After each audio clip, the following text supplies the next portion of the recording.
There are two words I absolutely hate using for stories like this. One of them is nice, and the other is finally.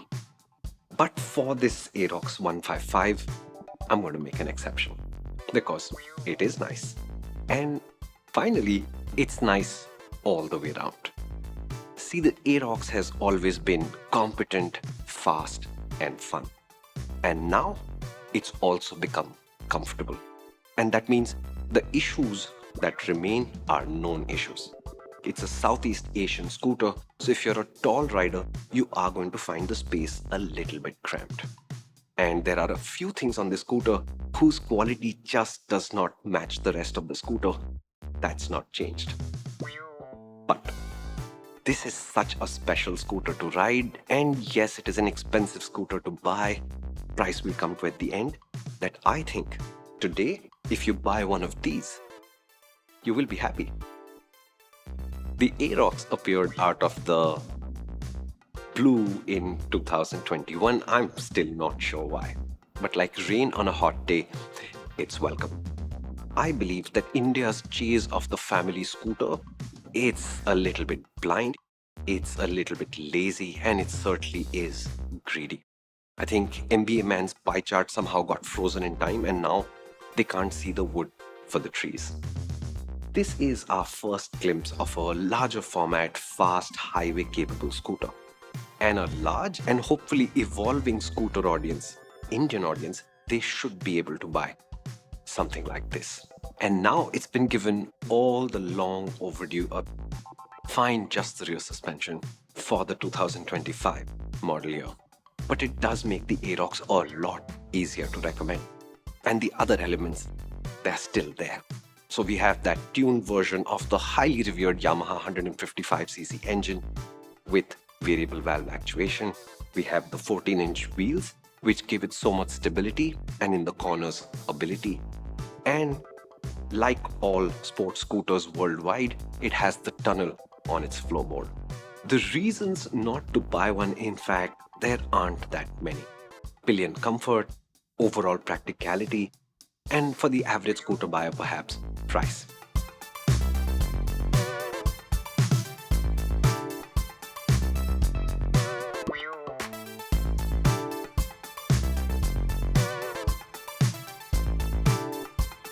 If you're considering a Yamaha Aerox, the right question to start with is, why should you buy the Yamaha Aerox? And the big reason should be performance. This might return 40-45 kilometers per liter at best.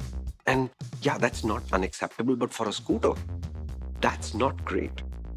But in traffic, up to 60-65, you are going to be the quickest thing out there. And on the highway, 100, it feels natural. And the confidence the Aerox gives you right through all of this, that's the reason to buy the Aerox. Apart from its quality, which is also very good. And if you're an R15 fan, I am, you'll really enjoy how much like the R15 the Aerox can sound sometimes. And it's not one-to-one, but I thoroughly enjoyed this weird throwback. The other reason to consider buying one is how the Aerox looks. I'm not completely convinced about this particular color though. You can have it in black, looks good. You can have it in grey and white, looks good too. And of course, Yamaha blue. The first two colors, they come in the base version without the wireless key, and the Yamaha blue and this black and gold, which I find unconvincing. These are available with the wireless key fob. The difference in price is about 3,000 rupees, which isn't too much of a bump up. And the system is both upmarket looking and easy to use, which makes it the opposite of Honda's Edge Smart system. Apart from that, nothing's changed. It looked fresh, still does. It looked good, still does. I think this bulky front apron, I prefer it in the darker colors, not in the silver, but that's personal preference. It used to be a distinctive looking scooter, and it still is. I like what the Aerox looks like from the perspective of the average Indian scooter, and I also like the design from the perspective of what international design for scooters is like right now. What remains are a couple of quality sore points. We'll discuss those at the end. I suppose now's a good time as an Indian to feel thankful to this Japanese company. This is the company that allows you to pay for the privilege of owning an FCX when it should do the logical thing and sell us the XSR 155 instead. The only 155 that's still not on sale in India. The horrific exercising of the FC might suggest that Indianizing products is a fool's errand, and I think that is misleading. In the Aerox's case, it's not a family scooter, it's not pretending to be one, and I think that's just how it should be. But if Yamaha were to launch something else, like a NMAX 155 or something, that might need to be quite a bit more practical. On the Aerox, that means the old challenges still exist. The Pillions seat, for example, it's very nice. And if you and your partner are both young and fit being the important thing, you'll enjoy riding two up.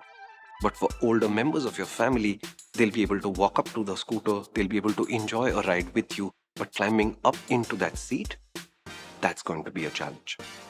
This is also a scooter without a flat floorboard, which means the amount of stuff you can carry is restricted. I didn't miss that one little bit. I hugged the tunnel with my feet in the corners and it made my corners more confident. I'm happy. So where does your stuff go? The underseat storage is generous, but in 2024, scooters like the River Indy, the TVS iQube ST, the TVS Jupiter 125, they've changed what we think of as generous underseat storage, and the Yamaha, unfortunately, isn't in this league. Remember, the Aerox is a fun scooter and then a slightly practical scooter, in that order. And now we can talk about what makes the Aerox really sizzle.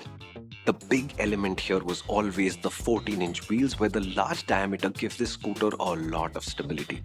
The tires have been swapped to these new Seats, and in the dry and in the wet, the grip levels were good, and this is still such a sweet and capable chassis. And when you combine that with the power of the Yamaha engine, this is so much fun in the corners. What didn't work the last time was the rear suspension. I think I said Yamaha could just have welded metal rods in place instead of the rear suspension units and the scooter would feel the same. But few years later, traditional Japanese committee problems, the fix, it's here. The new suspension units still look more or less the same. Yamaha skimped again on preload adjustability, but these are more comfortable by miles. They are supple, they are compliant. The Aerox is still going to feel slightly sporty, but now it is undoubtedly comfortable, easy to live with. And if you do own an Aerox already, I think it's worth thinking about upgrading to these suspension units. Now, Yamaha couldn't confirm how they've altered the rear suspension, but I think they've also altered the front suspension to match, and you should keep an eye on it. 99% of the time, you'll be fine. But when you hit a slightly large bump, the front suspension bottoms out with an audible thud. It doesn't ever seem to cause any damage, but honestly, it doesn't sound good either. And that leaves 3 problems flapping about that by now Yamaha should have paid attention to. The first, the mobile phone cubby holder, which basically fits, a Nokia 5110 or something. And if you're a tall rider, you'll constantly knock your knee against the flap, it'll open up, and it's really annoying, to the point where I finally put tape on it, and that's how I ride an Aerox. If you're 6 foot tall, it is very close, because this is a compact scooter, although a larger scooter, and space is for you going to be at a premium. Second, the fuel filler cap location is very convenient. But the cap itself and the plastic cover above that, that's really, really, really cheap feeling, to the point where Honda might feel proud of it. Yamaha should do better. And third, the fuel tank is just 5.5 liters, which around the city, honestly, it's fine. But when you take this out on the highway, and you should, you'll be stopping for fuel a lot. And that only works if you're a selfie fiend. These 3 things though, they are niggles, not deal breakers. The Yamaha Aerox is one of the more amazing scooters that you are going to ride. It's well made, it looks like this, it has performance, and it has that precision, grace, and sweetness that we really, really do love about Yamahas. And now with the suspension bringing comfort back, this is a really easy scooter for us to recommend despite its price, as long as you know you're not buying a practical scooter, but you are buying the most fun scooter there is. Whatever the logic Yamaha India used to decide that the Aerox should be on sale in India, that should be a core part of the Yamaha playbook. The R15, the big success, I think you'll find similar strategies and similar overtones. And what Yamaha really needs to change is fix obvious problems much more quickly, so that nice can quickly become excellent or recommended without having to say, finally.